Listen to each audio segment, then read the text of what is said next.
Interesting. তার মানে পানি হচ্ছে সুপার মোটিভেটর। Super motivator. এখানে যারা আছেন অনেকেই কয় যে ভাই পরীক্ষার হলে মাথা কাজ করে না, হঠাৎ করে একটা জিনিস বলবো ওই সময় মাথা ঠিকভাবে হচ্ছে যে দেখা যাচ্ছে যে হিসাব কিতাব করতে পারছে না, মাথার মধ্যে ব্যথা লাগতেছে, তারপরে কেন জানি একটা মনের মধ্যে একটা অশান্তি আছে না। শোনেন, যতগুলো সমস্যা এরকম আছে দুইটা সহজ সমাধান আছে, জাস্ট টু। তার মধ্যে প্রথমটা কি জানেন? খুব সহজ। প্রথমটা, আল্লাহ তো এমন সায়েন্টিফিক, যে কোনো প্রবলেমে আপনি পড়বেন আল্লাহ তো জানে যে বান্দা এই প্রবলেমে পড়বে। এখন মনে করেন রাত 2টার সময় সমস্যা, আপনি ওই সময় দোকান বন্ধ, যে কি করবেন? বাঁচতে পারবেন না তো। আল্লাহর কাছে কোনো টেনশন নাই। যে কোনো শারীরিক প্রবলেম কিরকম হইতে পারে?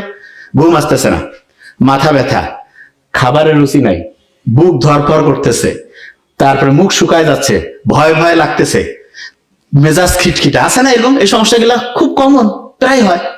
একটা বুদ্ধি, সেটা কি?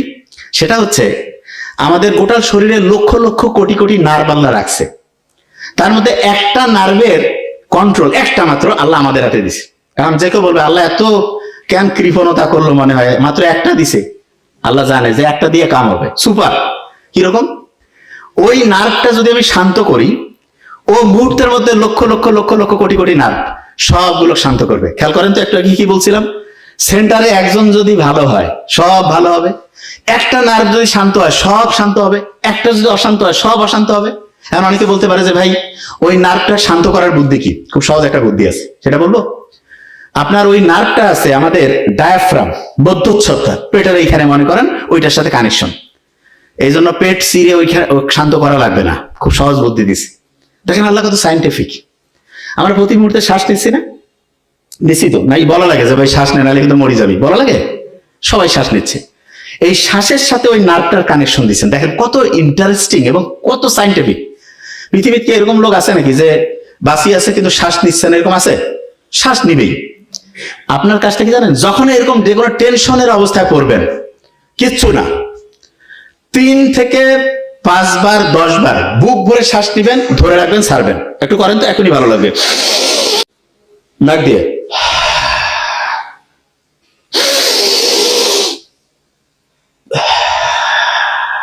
লাভটা কি? ফেরেনিক নার্ভ শান্ত হইল। সে শান্ত হয়ে চুপচাপ বসে থাকবে না, জেন্টলম্যান সে। সাথে সাথে লক্ষ লক্ষ কোটি কোটি নার্ভকে শান্ত করে ফেলবে। এবং নার্ভগুলো যখন শান্ত হইল, বুক ধরপড় কমে গেল, মুখের মধ্যে যে ওই যে মুখ শুকায় গেছিল সেটা কমে গেল, ঘুমের সমস্যা কমে গেল, মাথা ব্যথা অনেকটা কমবে। তারপরে অনেকের করছে যে মাথা ব্যথা কমতেছে না, কোনো সমস্যা নেই। কুসুম কুসুম গরম পানি, একটু পাহাড়িয়া স্প্রিং সল্ট লবণ দিয়া একটু খেয়ে ফেলেন, দেখবেন ওইটা যে ব্রেইনের মধ্যে কাজ শুরু করে দিবে। কিছুক্ষণের মধ্যে দেখবেন যে আপনার মাথা ব্যথা অনেকটা ইনশাল্লাহ কমে যাবে। ক্লিয়ার? আচ্ছা, এবার দেখেন খুব ইম্পর্টেন্ট জিনিস। দিনের বেলা যদি আমি রোদে যাই, ওইখান থেকে আসলো আল্ট্রাভায়োলেট বি, রান্না হইলো, তারপরে গেল কলিজায় মানে লিভার, তারপরে গেল হচ্ছে কিডনি, যে সে কি হয়ে গেল? ওই যে ভিটামিন ডি, যেটা হচ্ছে মোটিভেটর। আচ্ছা, ভিটামিন ডি কে মোটিভেট করতে পারে, উৎসাহিত করতে পারে, কি নাম? পানি। সত্যি করে বলবেন, একদম একটা হিসাব শিখাই দেই, নোট করে রাখেন। 35 কেজি ওজনের জন্য 1 লিটার পানি লাগবে। মানেটা কি? একজনের ওজন যদি 35 কেজি হয়, তাহলে তার সারাদিনে পানি খাওয়া লাগবে কতটুক? 1 লিটার। 70 কেজি হলে কত? 105 কেজি হলে 3 লিটার। এখন এটার সাথে আপনি ক্যালকুলেশন করবেন, তার মানে পানির হিসাবটা বুঝছেন। এর মধ্যে একটু বলে রাখি, ছেলেদের একটু পানি বেশি খাইতে হয়, মেয়েদের তুলনামূলক একটু কম খেলে হবে। আচ্ছা, এখানে একটা জিনিস বলে রাখি, অনেকের দেখানো যায় না ইউরিনের সমস্যা, বিশেষ করে মেয়েদের এটা বেশি হয়। খুব সহজ, বেশি করে পানি খাইতে হবে, এটা 1 নম্বর ট্রিটমেন্ট। মেয়েরা কিন্তু তুলনামূলক যেহেতু ওয়াশরুম সব জায়গায় ব্যবহার করতে পারে না, পানি কম খায়। এই জন্য মেয়েদের অনেকগুলো কারণের মধ্যে একটা বড় কারণ, পানি কম খাওয়ার কারণে ইউরিনের মধ্যে ইনফেকশন হয়, এবং এই ইনফেকশনটা থেকে বাঁচার জন্য পর্যাপ্ত পরিমাণে পানি খাইতে হবে। আরেকটা জিনিস, আমরা ইসলামে যারা, আমরা যখন প্রস্রাব করি তখন কি আমরা বসে করি না দাঁড়ায়? নর্মালি বসে। এখন অনেকে কথা বলে কি ব্যাপার, আল্লাহ এটা কেন দিল, দাঁড়িয়ে করলে কি হইতো? দেখেন বিজ্ঞানী অবাক হয়েছে, কেউ যদি ক্রমাগত দাঁড়িয়ে প্রস্রাব করে, তখন আমাদের প্রস্রাবের সাথে ক্রমাগত যেটা করতে থাকে, দাঁড়িয়ে দাঁড়িয়ে প্রস্রাব করছে, তখন দেখা যাবে প্রস্রাবের সাথে আস্তে আস্তে প্রোটিন যাবে, যেটাকে মেডিকেলের ভাষায় বলে প্রোটিন ইউরিয়া। তার মানে দাঁড়িয়ে যখন কেউ প্রস্রাব করে ক্রমাগত, তখন আস্তে আস্তে তার প্রস্রাবে প্রোটিন যেতে থাকে, এবং প্রস্রাবে প্রোটিন যাওয়া মানে আস্তে আস্তে তার কিডনির যে ক্যাপাসিটি, সেটা ক্রমাগত দ্রুততার সাথে ধ্বংসের দিকে যাচ্ছে। কিডনি রোগী ভয়ঙ্কর খারাপ, আল্লাহ হেফাজত করুক। ক্যান্সারে মরলে তো একটা একরকম, কিডনি ডায়ালাইসিস আল্লাহ হেফাজত করুক, কিডনির রোগ থেকে বাঁচার জন্য অনেক তো সিস্টেম আছে। তার মধ্যে একটা গুরুত্বপূর্ণ যে জিনিস সেটা হলো আপনি দাঁড়িয়ে প্রস্রাব করবেন না। আল্লাহর নিয়ম তো মানলে দেখেন কত লাভ। আপনার হচ্ছে প্রোটিন যাওয়ার যে প্রক্রিয়া সেটা আল্লাহর রহমতে ওইটা থেকে মুক্ত থাকবেন, কিডনির কর্মক্ষমতা ঠিক থাকবে। আচ্ছা, আরেকটা জিনিস, দাঁড়ায় পানি খান কারা কারা? খান নাকি? আলহামদুলিল্লাহ, খাই না। দাঁড়িয়ে পানি না খেয়ে যে আমরা বসে পানি খাই, দাঁড়িয়ে পানি খেলেও দেখা যায় কিডনির উপরে এটা নেগেটিভ একটা ইম্প্যাক্ট ফেলে। তার মানে ওইটা আমাদের শরীরের জন্য ক্ষতিকর। আমি বিজ্ঞান যতগুলো পড়ছি, যা কিছু বুঝি, আমি অবাক হয়েছি। শুধু কি কারণে জানেন? আল্লাহ আমাদের জন্য যেটা ভালো সেটা আমাদের শরীরের জন্য ভালো দেখে সেইটাকে আল্লাহ করতে উৎসাহিত করছে, আর যেটা আমাদের শরীরের জন্য খারাপ সেটাকে করতে আল্লাহ নিষেধ করছে। অনেকে বলে ভাই এটা কিরকম, এক্সাম্পল দেই। এবার সত্যিটা বলবেন কিন্তু। আচ্ছা, একটা এলাকায় সবাই 4-5 জন মিলে একসাথে হইলেন, সমালোচনা করতে কেমন লাগে? সত্যি কথা বলেন, খুব মজা লাগে, ঠিক না? সমালোচনা করলে সবাই খুশি, হ্যাঁ কি হয়েছে রে, কত দেখি। আচ্ছা, ইসলাম এই যে গীবত করা, সমালোচনা, এগুলা কি উৎসাহিত করছে না নিরুৎসাহিত? তো অনেকের মাথায় যে এটা আল্লাহ কেন করলো, শুনেন। এই ব্রেইনের মধ্যে কোনো কারণে যদি ভূমিকম্প হয়, কি হয় বলেন? ভূমিকম্প। তাহলে এটা কি ব্রেইনের জন্য ভালো না খারাপ? খারাপ। এই নরমালি ঢাকায় ভূমিকম্পের ভয় সব পালাইছে না, আর আপনার ব্রেইনে ভূমিকম্প, ব্রেইন থেকে পালা যার পাবেন, তাই তো নিজে শেষ। ব্রেইনে যদি ভূমিকম্প হয় তাহলে দেখা যায় যে ব্রেইনের যেই জায়গায় যে যে জিনিস রাখছেন, আচ্ছা আপনি, আমি সহজ করে বলি, ভূমিকম্প হলে এখানে সব কি এরকম থাকবে না, ওলট পালট হয়ে যাবে? তাই ব্রেইনে আপনি যে যে জিনিস রাখছেন, ভূমিকম্প হলে কি ওই জায়গায় থাকবে না, ওলট পালট হয়ে ভাঙচুর হয়ে সব ধ্বংস হয়ে যাবে? ধ্বংস হয়ে যাবে না? আচ্ছা, এখন অনেকে ভাই ব্রেইনের ভূমিকম্প টের পাবো কি করে, শুনেন, খুব ইম্পর্টেন্ট। ব্রেইনে ভূমিকম্প হয়েছে কিনা এটা বোঝার একটা ইন্টারেস্টিং পয়েন্ট আছে। কি পয়েন্ট? একটা রাসায়নিক উপাদান আছে যার নাম হচ্ছে ডোপামিন। কি নাম? ডোপামিন। খেয়াল থাকবে তো, ডোপামিন। কি নাম? ডোপামিন। ব্রেইনে যদি কোনো কারণে খুব বেশি ডোপামিন বেড়ে যায় তাহলে ব্রেইনে ভূমিকম্প হয়, এবং ব্রেইনে ভূমিকম্প মানেই ব্রেইন ক্ষতিগ্রস্ত হইলো, পড়া মনে রাখার ক্যাপাসিটি কমলো, চিন্তা করার দক্ষতা কমলো, ব্রেইনের জন্য খারাপ।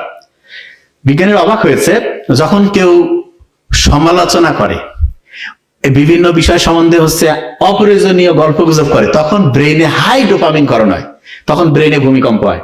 তাই ইসলাম কি সমালোচনা, গীবত এটাকে উৎসাহিত করছে না নিরুৎসাহিত?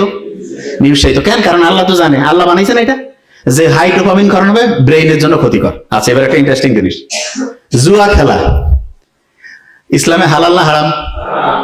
কেউ যখন জুয়া খেলে, যারা জুয়া খেলে আল্লাহ হেফাজত করুক, কিছুদিন পর পর না খেললে মাথার সার্কিট ধ্বংস হয়ে যায়। ওই কিন্তু জানে, সব জানে হয় যে এটা খারাপ, অমুক তমুক। হারার পরে আসি আফসোস, মাথার মধ্যে হাত, কেন যে করলাম কি। আমি জানি তো, আমাদের কাছে রুগী আসেন, কি হয়েছে, কয় যে স্যার কয়েকদিন পর ওইটাতে খেলতে যদি না যাই মনে হয় যে দুনিয়া আর কিছু নেই, খেললাম হারলাম, তারপরে খালি আফসোস যে কেন এটা করলাম। বিজ্ঞানীরা দেখছে যে এই জুয়া খেলার আগের মুহূর্তে তার ওই জুয়ার যে একটা থ্রিলিং, এইটার কারণে তার হাই ডোপামিন করণ হয়, এবং এইটা ওই একবার হাই ডোপামিন যদি আপনি ওই মজাটা পেয়ে যান, তখন আর স্বাভাবিক যে ডোপামিন সেটা আর ভালো লাগবে না। এই কারণে আল্লাহ যে জুয়াতে শুধু অর্থনৈতিক ক্ষতি তাই না, আপনার ব্রেইন যে আছে, ব্রেইনটাও ধ্বংস হয়ে যায়। জুয়ারও খুব বুদ্ধিমান হওয়ার সুযোগে নেই। হ্যাঁ, 2-4 জন এক্সেপশনাল, সেটা আলাদা। নর্মালি যে জুয়ার সাথে আসক্ত হয়ে যাবে তার ডোপামিন অসম্ভব বেশি ক্ষরণ হবে, ব্রেইনের মধ্যে ভূমিকম্প হবে, তার ব্রেইনের যে ক্যাপাসিটি ধ্বংস হয়ে যাবে। তাহলে জুয়া এটা কি ব্রেইনে ভূমিকম্প তৈরি করতেছে কি করতেছে না? কথা বলেন না কেন? তাইলে এটা আমাদের ব্রেইনের জন্য ভালো না খারাপ? খারাপ। আচ্ছা, এবার দেখেন, আপনারা অনেকেই বলবেন যে এই ইসলামের খুব ইন্টারেস্টিং একটা জিনিস আছে, সেটা কি জানেন? সেটা হলো, আপনি দেখেন অনেকের এই কথাটা আপনি শুনবেন, নিজের ওয়াইফের সাথে যে আমাদের যে সম্পর্ক, এটাকে ইসলাম কি নিষিদ্ধ করছে? কিন্তু ওয়াইফ ছাড়া অন্যদের ক্ষেত্রে কি এটাকে উৎসাহিত করছে? কেন করছে? করে নাই। এইটা কেন? কারণ নিজের স্ত্রী ছাড়া অন্যদের সাথে যখন আমরা চিন্তা ভাবনা করতে যাই, তখন আমাদের ব্রেইনে হাই ডোপামিন ক্ষরণ হয়, এবং হাই ডোপামিন যখন ক্ষরণ হবে তখন ব্রেন কি ভালো হবে না খারাপ হবে? খারাপ। তার মানে যেই জিনিসটা ইসলামে আপনাকে নিষিদ্ধ করছে, এইটা এখন সায়েন্স বুঝতেছে যে এইটা আমাদের জন্য ক্ষতিকর দেখে ইসলাম এটাকে নিষিদ্ধ করছে। আচ্ছা, বুঝাইতে পারছি তো এই জিনিসটা? আচ্ছা, যে জায়গায় আমি ছিলাম, ভিটামিন ডি, খেয়াল আছে? তাইলে ওইটা উৎসাহদাতা। দিনের মধ্যে যদি আপনি সকাল 10টা 10:30 থেকে দুপুর 2:30 3টার মধ্যে যদি 20-25 মিনিট 15 মিনিট হইলে হবে, যদি আপনি সূর্যের আলোর নিচে থাকেন, দেখা যাবে আপনার শরীরের মধ্যে যে এই যে এখানে যে কোষগুলো আছে না, এই কোষগুলো থেকে একটা জিনিস তৈরি হবে যার নাম হচ্ছে মেলাটোনিন। কি নাম বলেন তো? মেলাটোনিন। রাতের বেলাও এই জিনিসটা তৈরি হয়, দিনেও হয় সূর্যের আলোর মধ্যে মেলাটোনিন, রাতেও হয়। এই মেলাটোনিনটা কি করে জানেন? অসাধারণ কয়েকটা কাজ করে। কি কাজ? আমরা কই না যে ভাই ডিপ্রেশনে আছি, ডিপ্রেশনে পড়লে ডাক্তারের কাছে গেল, কিছু অ্যান্টি ডিপ্রেসেন্ট